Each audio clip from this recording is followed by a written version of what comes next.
bienvenidos a un episodio más de nuestro programa Pediatra en Casa. En esta oportunidad me encuentro con dos personas muy especiales. Ellos son Marcela Olaya, nutricionista y dietista, y nuestro médico Andrés Morillo, con quienes hablaremos del tema de la desnutrición infantil y cómo se pueden prevenir esta enfermedad justamente en todos esos bebés y también en los niños, para que puedan crecer sanos, para que tengan una buena alimentación y buenos hábitos y estilos de vida saludables. Así que les damos la bienvenida. Hola Alejandra, ¿cómo estás? Sí, realmente es un tema supremamente importante. Sí es necesario que en la casa los padres conozcan las diferentes manifestaciones que tiene esta enfermedad en la salud infantil y pues qué es lo que debemos hacer para prevenir que nuestros niños lleguen hasta ese punto, porque las secuelas que pueden llegar a dejar este tipo de condición realmente puede ser irreversible y puede llegar a ser lo suficientemente grave para que no tenga una adecuada calidad de vida los niños más adelante. Bueno, muchísimas gracias por la invitación. Encantada de compartir este espacio con ustedes, dirigido pues a las familias en general y especialmente a las familias nariñenses, donde desafortunadamente aún seguimos presentando casos de desnutrición en los niños menores de 5 años y peor aún algunos casos de mortalidad por esta causa. Entonces me parece importante dar a conocer algunas de las razones por las cuales se presentan estos casos y qué podremos hacer desde la familia, sociedad e instituciones para prevenir este riesgo en salud y obviamente la mortalidad por desnutrición aguda. Doc, iniciemos contándole a esos padres y cuidadores que nos están escuchando justamente qué es la desnutrición infantil, en qué consiste y si existen varios tipos de desnutrición o es solo una. La desnutrición, hablándolo así en un término muy sencillo, es un desequilibrio que afecta el crecimiento y desarrollo principalmente de los niños menores de 5 años y es cuando hay una baja ingesta de alimentos, bajo consumo en calidad y en cantidad frente a lo que ellos necesitan para su crecimiento y desarrollo óptimo. Entonces hay un menor consumo, pero sus necesidades son mayores para que ellos estén sanos y crezcan de manera adecuada. Existen varios tipos. La que más se debe tener atención sin menospreciar a las otras es la desnutrición aguda, que es el bajo peso para la talla. Esta pues sí genera varias sintomatología y mayor riesgo en salud pública. Está el retraso en talla, que es un poco más prolongado, viene incluso desde la alimentación o las condiciones de vida desde la mujer gestante, la familia, y la deficiencia de nutrientes. También es un tipo de desnutrición, la más común que se presenta incluso en la edad adulta, la deficiencia de hierro, más conocida como anemia. Entonces eso es un tipo de desnutrición. Doc, ¿cómo se puede identificar, por ejemplo, que el niño tiene desnutrición? Es decir, ¿esto solamente se lo sabe cuando uno los lleva a consulta médica? ¿O digamos existe algún tipo de señal, de alarma que los padres puedan identificar si lo miran, no sé, bajito de peso o como usted nos dice que no tenga como un crecimiento continuo? ¿Cómo se podría saber? Bueno, el diagnóstico como tal lo recibe por parte de un profesional en salud, pero las familias o la comunidad puede identificar algunos signos y síntomas que un niño se estanque en su peso. Aunque los papás no sepan de pronto el valor exacto del peso, ellos saben cuando alzan al niño, si de pronto estaba más cachetón y ya no lo está. Algunos papás dibujan el crecimiento de su talla en la pared de la casa del niño, si se estanca, si ven que no hay una progresión. O de la manera más fácil es cuando van a su consulta de crecimiento y desarrollo en la curva, que vean una línea recta o una línea en descenso frente a su peso. Hay otros signos, por ejemplo, que no tenga apetito, no consuma los alimentos o la leche materna si es un menor de 6 meses, que presente diarreas frecuentes o infecciones respiratorias frecuentes. Esas son algunas de las alarmas que puede llamar la atención en una familia o comunidad para que se acerque al servicio de salud. Andrés, ustedes como pediatras, digamos que en la consulta que ustedes tienen con los niños y con los bebés, ¿cómo ustedes logran diagnosticar justamente estos tipos de desnutrición de los que nos hablaba Marcela? Bueno, lo que pasa es que hay varias condiciones que hay que tener en cuenta antes de considerar que sea una desnutrición de origen nutricional, ¿no? Porque también hay condiciones en las cuales los niños pueden tener algunas patologías o síndromes que pueden llevar a que tengan más probabilidad de desarrollar este tipo de desnutrición, y esto es lo primero que tenemos que descartar, ¿no? Obviamente teniendo en cuenta todo al mismo tiempo. Si ya definitivamente sabemos que no tiene algo de base que le pueda llevar a producir esta desnutrición, nos vamos y nos enfocamos en la parte nutricional también, ¿no? En la parte del déficit que esos pacientes están desarrollando. Entonces, para diagnosticar esa desnutrición, vemos unas curvas de talla para la edad, del peso para la talla, peso para la edad. Son curvas con las que empezamos a guiarnos y hacemos un seguimiento continuo de cómo va esa ganancia de peso, ese crecimiento de esos niños, ¿no? Pero también vemos la parte clínica, como nos decía Marcela, que vemos algunos signos, por ejemplo, la calidad del cabello de los niños, la calidad de la piel, qué tanta grasita hay debajo de esa piel, la capacidad de aprendizaje también, porque parte del neurodesarrollo se va a ver comprometido en los niños que están desarrollando una desnutrición, principalmente aguda, y obviamente las otras a largo plazo. También hay otros signos, por ejemplo, problemas en la regulación de la temperatura, problemas en la regulación de la glicemia, o sea, ya son varias cosas que nos va a ir indicando que este niño definitivamente tiene algún problema nutricional y que por ende debemos estudiarlo o debemos estar mucho más pendientes y ver si hay necesidad de hacer una hospitalización y hacer el tratamiento de acuerdo al tipo de desnutrición que este paciente tenga. Aquí me parece importante, que hablamos de la parte clínica, pero también puntualizar en cómo debe ser ese tipo de alimentación, ¿cierto? Dentro de los hogares. Iniciamos hablando de la lactancia materna, porque es importante y cómo también es una herramienta que nutre a estos recién nacidos. Hay una palabra que a mí me gusta mucho y es que la leche materna es el alimento soberano para toda la población. Y es importante promover esa práctica de lactancia materna desde la primera hora de nacido. ¿Por qué es importante? La leche materna tiene todos los nutrientes que el bebé necesita. No tiene ningún costo, viene en un empaque, por decirlo así, de calidad, inocuidad. No tiene ningún riesgo para que el niño presente algún tipo de enfermedad. Al contrario, pues, de los alimentos sustitutos u otros alimentos. Por eso es importante la leche materna. Aporta toda la cantidad de calorías y nutrientes que el niño necesita, genera un vínculo entre madre, hijo y familia, porque hablamos también que sí, la mamá es la que lacta, pero la familia está en ese entorno, es una familia lactante. La pareja, la abuela, la red que tengas también hace parte de ese proceso de lactancia y de alimentación de ese niño. También es bueno por la sociedad, por el daño ambiental que se evita al consumir alimentos procesados o este tipo de fórmulas, alimentos sucedáneos, y definitivamente a largo plazo se van a ver ahorros en las atenciones en salud. Un niño que no lacta tiene mayor riesgo de presentar infecciones respiratorias, infección diarreica y va a acudir de manera más recurrente al servicio hospitalario. Mientras que el niño que lacta, está totalmente comprobado, va a tener una capacidad o un estado de salud mucho más estable. Doc, aquí quiero hacer un hincapié en algo, y es que efectivamente la lactancia pues es una cosa maravillosa, por decirlo así, porque de verdad que, pues como usted nos dice, está científicamente comprobado de todas las defensas que le dan a los niños, e incluso comprobado que es como una vacuna. Sí, es la primera vacuna que recibe el niño. Incluso para la recuperación, cuando ya se presentan algunas enfermedades, sirve como un tipo de medicamento, se podría decir, que va a solucionar esas infecciones que está presentando el niño.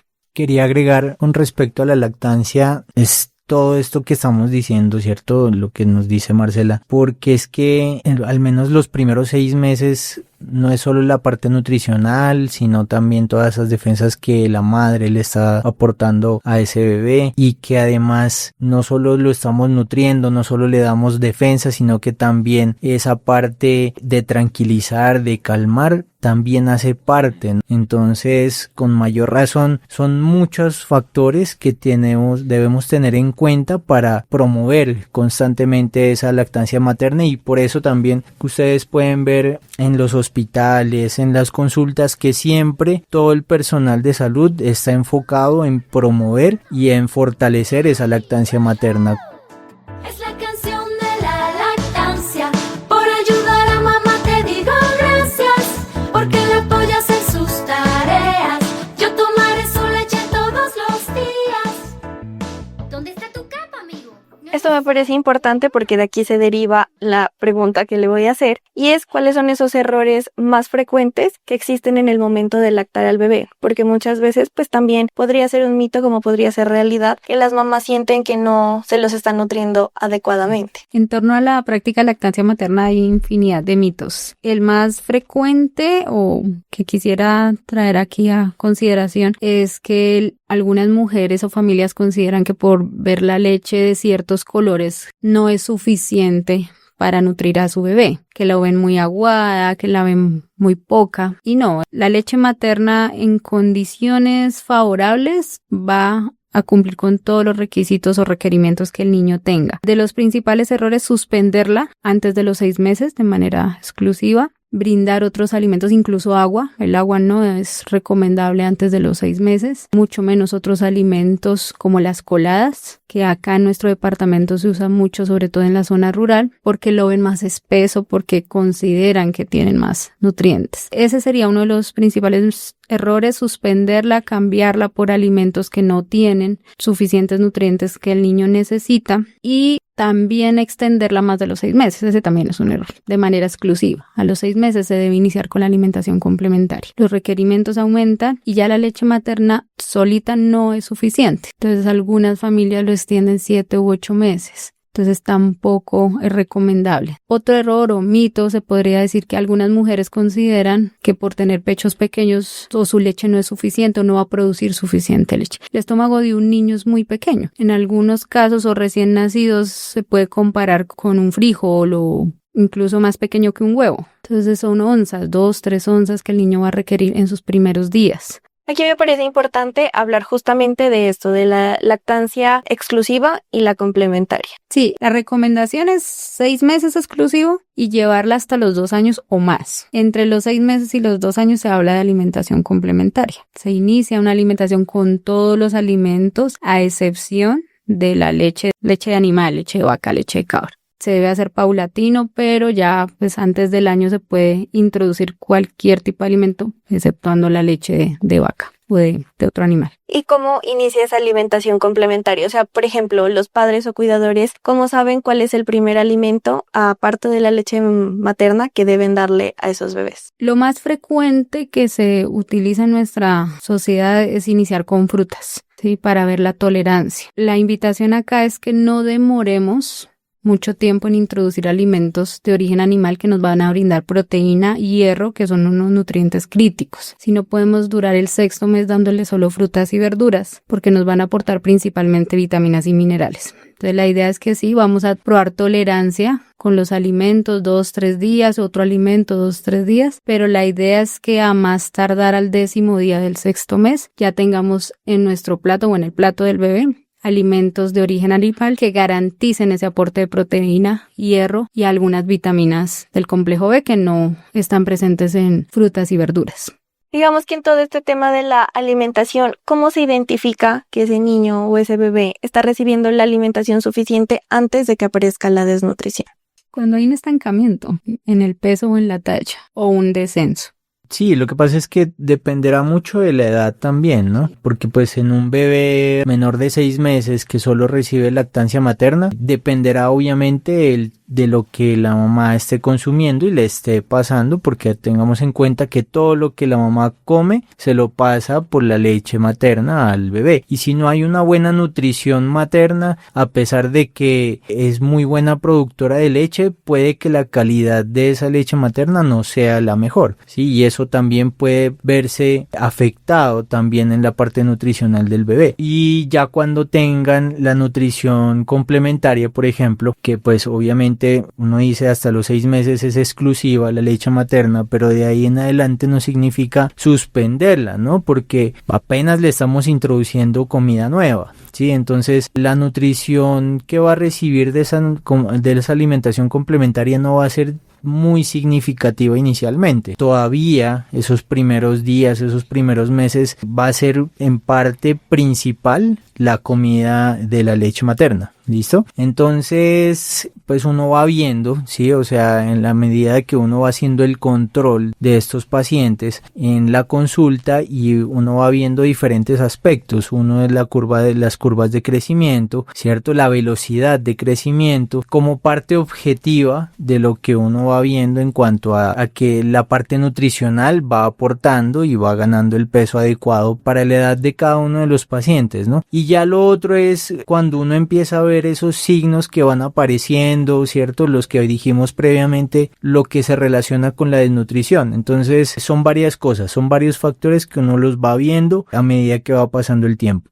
Quiero complementar ahí algo que hacía referencia Andrés, y es cómo se está alimentando esa mamá, particularmente cuando es una lactancia materna exclusiva o cuando aún está lactando. Y es importante que esa mujer se eduque, esa familia se eduque en una alimentación y nutrición adecuada, porque pues sí le vamos a transmitir todos los nutrientes y las defensas a través de esa leche materna. Todas las mujeres sanas tienen la capacidad de lactar, requieren una orientación, a veces es difícil, pero sí es bastante importante cómo se alimenta esa mujer gestante y lactante. Me encanta comer fresca y deliciosa comida sana y que me da energía. Saludable hay que comer. ¡Qué rico es! La cabeza. Teniendo en cuenta que, como lo decíamos en el inicio, todavía se presentan casos de desnutrición y pues lastimosamente también se han presentado casos de mortalidad en nuestro departamento. Por este tema, cuando hablamos de una desnutrición grave, ¿qué riesgos implica y cómo evitar justamente que estos niños lleguen a la mortalidad? ¿Qué seguimiento se les puede dar clínicamente desde el hogar y demás? Bueno, un niño con desnutrición o incluso antes de presentar la desnutrición con un riesgo de desnutrición aguda es vulnerable de contraer infecciones, de contraer otro tipo de enfermedades, que va a ser más difícil ese tratamiento más prolongado, ese tratamiento de la desnutrición. Debemos tener en cuenta que cada caso es individual, aunque existe un lineamiento bien estructurado a nivel nacional, es una guía de orientación clínica y cada caso es diferente. Entonces, lo primero que se debe hacer es estabilizar a ese niño, atender esas patologías infecciosas que vienen de corto tiempo y posteriormente o de manera progresiva, lo llamamos fase de estabilización, ir atendiendo la desnutrición para que no se llegue pues a cuadros clínicos más graves que requieran una hospitalización prolongada y mucho menos a la mortalidad. Es bastante importante esas acciones de promoción de la salud, de prevención de la enfermedad, vacunación, asistir al control de crecimiento o valoración integral del niño. Son acciones que van a lograr identificar de manera prematura u oportuna que el niño está en ese riesgo de desnutrición o aquellos que tuvieron antecedentes de. Ahora la normatividad nos dice que si el niño tiene antecedentes de desnutrición aguda, su recuperación no es cuando aparece el riesgo, sino cuando ya estamos en un estado nutricional adecuado. Esas acciones van a evitar desenlaces en mortalidad o una desnutrición más compleja.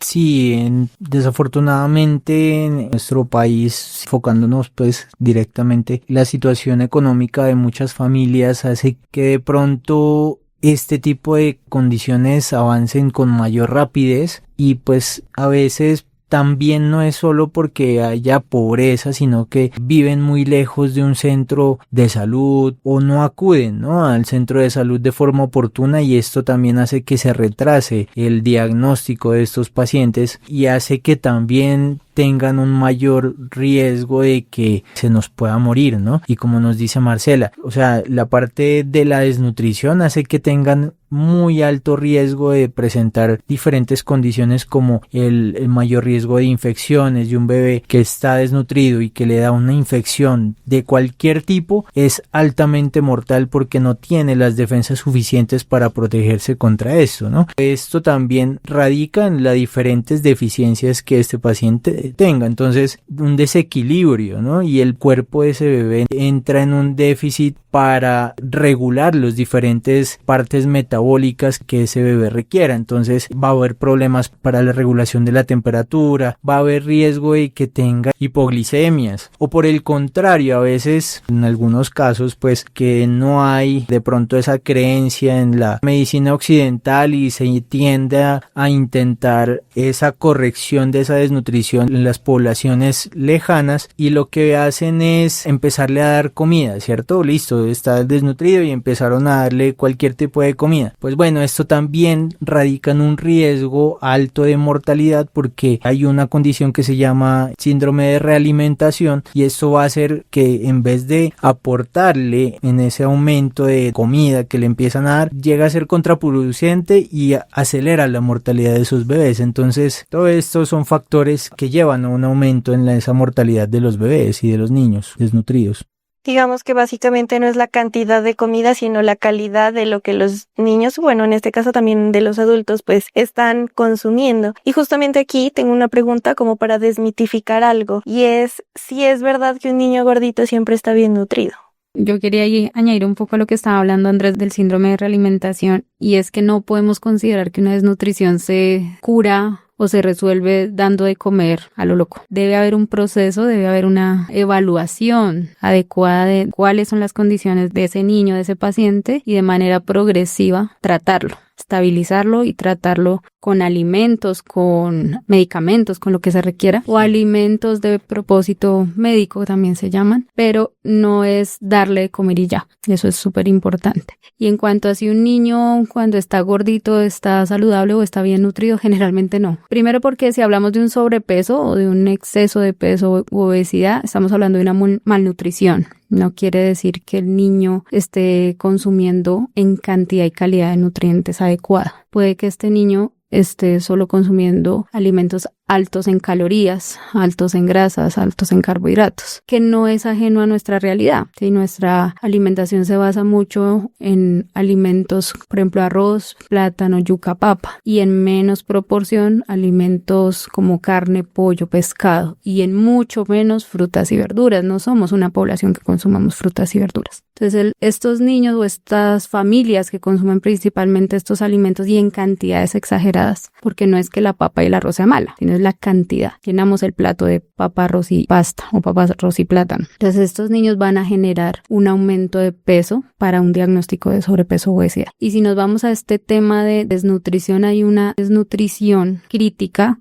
que es tipo kwashiorkor, y desafortunadamente un signo es que el niño parece gordito, pero eso está haciendo es una retención de líquidos por la deficiencia de consumo de proteína. Es decir, es un niño que no consumió carne, lácteos, pollo, pescado, y que al contrario se asocia mucho con el consumo de coladas, con el consumo de agua panela. Entonces hace una retención de líquidos y el niño, para quien no lo sabe identificar, el niño está gordo, pero es una desnutrición aguda tipo kwashiorkor, y esta tiene una tendencia mayor a la mortalidad. Acá en Nariño hemos tenido estos casos y desafortunadamente los profesionales en la salud no estamos capacitados para identificar este tipo de desnutrición, y podemos cometer el error de clasificarlo como un sobrepeso.